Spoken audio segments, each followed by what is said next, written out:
இப்படி ஒரு சம்பவத்தை இதுவரை யாருமே பார்த்துருக்க மாட்டீங்க.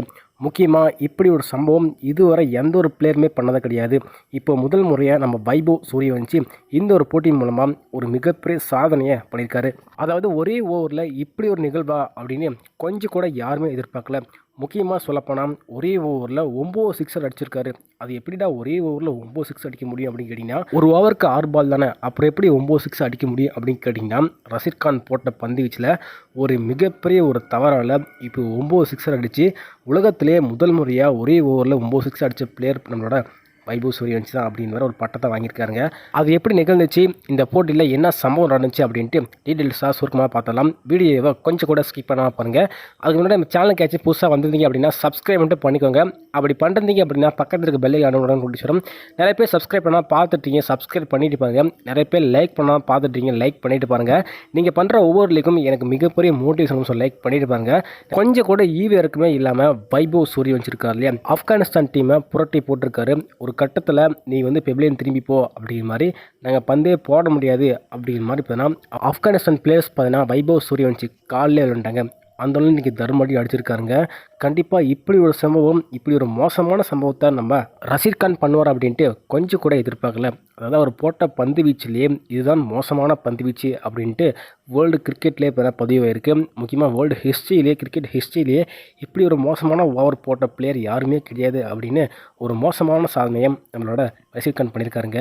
முக்கியமாக அந்த டீமில் ரஷீத் கான் தான் கேப்டன்சி பண்ணியிருந்தார். ஆனால் எப்படி இந்த அளவுக்கு நடந்துச்சு அப்படின்ட்டு ரொம்ப பிரமிப்பாக இருக்குது.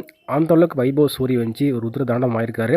அதுக்கேற்ற போல் 6 பந்துகள் போட்டாவே 6 சிக்ஸர் அடிக்கலாம். ஆனால் எப்படி ஒரே ஓவரில் 9 சிக்ஸர் கொடுத்து இப்படி மோசமாக சாதனை பண்ணியிருக்காரு நம்ம ரஷீத் கான் அப்படிங்கிறத பார்க்க போகிறோம். இந்தியா ஆப்கானிஸ்தான் பார்த்தா ஓடிஐ சீரிஸ் போயிருக்கு. அதில் முதல்ல டெஸ்ட் போட்டி இந்தியா ஒரு அபார வெற்றியை பதிவு பண்ணியிருப்பாங்க. அதை தொடர்ந்து இன்றைக்கி ஓடிஐ போட்டியிலே இந்தியா முதல் போட்டி ஒரு வெற்றி. அடுத்த போட்டி நாளைக்கு ப்ளே பண்ண போகிறாங்க. அதுக்கு முன்னாடி இந்த ஒரு பயிற்சி போட்டியில் தான் இப்படி ஒரு நிகழ்வு நடந்திருக்கு. ஏன்னா ஆப்கானிஸ்தான் டீம் தோற்றுக்கிறதுனால பயிற்சி போட்டி ப்ளே பண்ணலாம் அப்படிங்கிற மாதிரி இந்தியாவோட ஏ டீம்கிட்ட ப்ளே பண்ணியிருக்காங்க. அங்கே தான் சம்பவத்தையும் பண்ணியிருக்காரு. இதில் டாஸை வெற்றி பெற்ற ரஷீத் கான் நாங்கள் ஃபஸ்ட்டு பேட்டிங் பண்ணிக்கிறோம் அப்படிங்கிற மாதிரி சொல்லியிருந்தார். ஏன்னா இத்தனை போட்டியாக இந்தியா தான் முதல்ல பேட்டிங் பண்ணி ஸோ அதிரடியாக ஸ்கோரை பதிவு பண்ணிவிட்டு இந்தியா ஈஸியாக வெற்றி பெறாங்க. அதனால் நாங்களே ஃபஸ்ட்டு பேட்டிங் பண்ணிக்கிறோம் அப்படிங்கிற மாதிரி ரஷீத் கான் சொல்லியிருக்காரு. அதுக்கேற்ற போல் குர்பாஸ் மற்றும் இப்ராஹிம் 2 பேரும் சேர்ந்து ஒரு நல்ல ஒரு பேட்டிங் பார்ட்னர்ஷிப்பை வெளிப்படுத்துகிறாங்க. முக்கியமாக வெறும் 2 பேருமே சேர்ந்து 250 ரன்னை விக்கெட்டே இல்லாமல் அடிக்கிறாங்க. இந்தியாவுக்கு என்ன பண்ணுறதுனே தெரியல, கையும் வரல காலும் வரல, எங்கே பால் போகிறதுனே தெரியல. அந்தளவுக்கு 2 பேருமே ஒரு செஞ்சுரி பதிவு பண்ணி மேட்ச் அசால்ட்டாக கொண்டு போயிருந்தாங்க. கடைசியில் இந்தியா கம்பேக் கொடுத்து ஒரு வழியாக ஆப்கானிஸ்தான் டீமை 346க்கு பேராக சுருட்டிட்டாங்க. ஸோ 347 அடித்தா வெற்றி அப்படிங்கிற மாதிரி இந்தியா களமிறங்கியிருந்தாங்க. தொடக்கத்தில் சுமன் கில் மற்றும் நம்மளோட வைபவ் சூரியவன்சி களமிறங்கியிருந்தாங்க. அது பயிற்சி போட்டினால யாரும் தான் ப்ளே பண்ணலாம், இந்தியாவோட ஏ டீம்னால சீனியர் பிளேயர்ஸ் கூட கலந்துக்கலாம். அதுக்கேற்ற போல சுமன் கில்லும் கலந்துருந்தார், ஸ்டேஸ் கலந்துருந்தார். ரோஹித் சர்மா மட்டும் பங்கேற்கல. அவருக்கு பதிலாக ஓப்பனிங்கில் நம்மளோட வைபவ் சூரியவன்சி தான் இறங்கியிருந்தாருங்க. தொடக்கத்தில் வைபவ் சூரியவன்சி ரொம்ப ஸ்லோவாக ப்ளே பண்ணுறாரு. என்னடா நம்ம வைபவ் சூரியவன்சியா இப்படி ஸ்லோவாக ப்ளே பண்ணுறாரு அப்படிங்கிற மாதிரி எல்லாருமே வீக்க வச்சு பார்க்க வச்சிட்டாரு.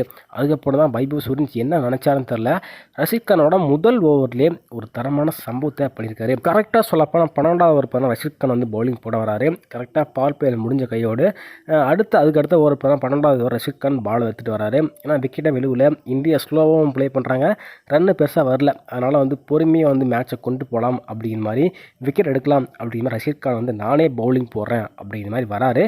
ஸோ வந்த உடனே முதல் பால் போடுறாரு. கரெக்டாக ஃபுல் டாஸாக போயிடுது. அது கரெக்டாக மாட்டிச்சு பேட்டில். நம்ம வைபவ் சூரியவன்சி தூக்கி வெளியே அடிக்கிறாரு. ஸோ கரெக்டாக பால் கிரவுண்டுக்கு வெளியே போயிடுச்சுங்க. அந்த பால் நோ பால் அப்படிங்கிற மாதிரி ஒரு சிக்னல் வராரு. அம்பையர் இப்போ சொல்கிறாரு இது நோ பால், திருப்பி பால் போடணும் அப்படிங்கிற மாதிரி சொல்கிறாரு. அடுத்த பால் போகிறாரு. அடுத்த பாலும் நோ பால், அந்த பாலும் சிக்ஸர் போகுது. இன்னும் பார்த்தீங்கன்னா ஃபஸ்ட்டு பாலே போடல. ரஷீத் கான் ஃபஸ்ட்டு பால் கூட போடாமல் இந்தியா ஸ்கோர் பார்த்தீங்கன்னா 12 ரன் வந்துடுச்சு. அதாவது முதல் 2 பாலுமே நோ பால் போட்டுறாரு. இன்னும் ரஷீத் கான் ஓவர் போட தொடங்கவே இல்லை. முதல் பால் திருப்பி போகிறாரு. அந்த பால் ஃப்ரீ ஹிட்டு. அந்த பாலும் பார்த்தீங்கன்னா கரெக்டாக கால்ட்டே போகிறாரு. அந்த பால் ஸ்லாட்டில் 6 அடிக்கிறாரு. அதாவது முதல் பால் போட்டு கிட்டத்தட்ட 18 ரன் விட்டு கொடுத்துருக்காரு.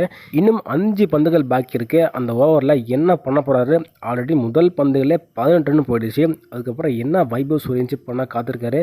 3 ரன், அது 3 சிக்ஸ் போதும் அப்படிங்கிற மாதிரி எதிர்பார்த்தாரா, இல்லை இன்னும் அடிக்கிறாரா அப்படிங்கிற மாதிரி நம்மளோட ரஷீத் கான் என்ன பண்ணிட்டார் அப்படின்னா கொஞ்சம் லென்த் பாலாக போகிறாருங்க. ஸோ வந்து முன்னாடி குத்தி போகிறாரு.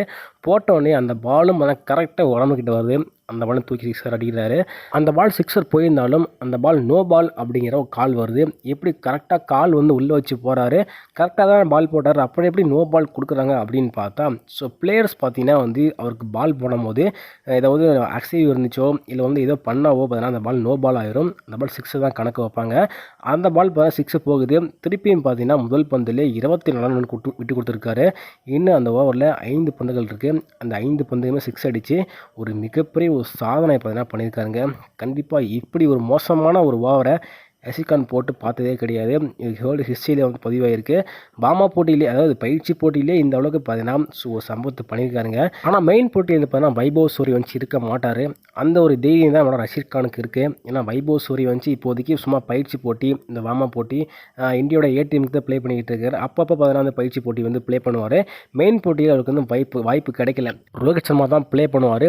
இருந்தாலுமே இந்த ஒரு சம்பவமே போதும் அப்படிங்கிற மாதிரி போனால் இந்தியா டீமும் சரி, ஸோ வந்து ஆப்கானிஸ்தான் டீமும் சரி ரொம்ப மிரண்டு போயிட்டாங்க. என்ன பண்ணுறதுனே தெரியாமல் மேட்ச் அசால்ட்டாக வந்து ஈஸியாக வந்து இந்தியா வின் பண்ணிட்டாங்க வெறும் 25 ஓவர்லேயே. இதுக்கு முக்கிய காரணமே வைபவ் தான். ஸோ இருந்தாலும் சுப்மன் கில் நல்லாவே ப்ளே பண்ணியிருந்தார். இந்த ஒரு போட்டியில் என்ன வந்து நோட் பண்ணாங்க அப்படின்னா, நம்ம ரஷீத் கானுக்கு வந்து ஸோ முதல் 2 பால் ப்ரெஷர் கொடுத்தா அதுக்கப்புறம் வந்து ரொம்ப மோசமாக போடுவார் அப்படிங்கிறத அவர் வந்து ஹிண்ட்டு கொடுத்துருக்காரு. அதுக்கேற்ற போல தான் இன்றைக்கி ஓவர் எல்லாமே போடாரு. ஸோ வந்து ஒரே ஓவர் தான் இன்றைக்கி போடாரு போட்டியில். அதுக்கப்புறம் வந்து களமே இறங்கலைங்க. ஸோ நீங்களே போடுங்க அப்படிங்கிற மாதிரி இப்போ விட்டுட்டார்.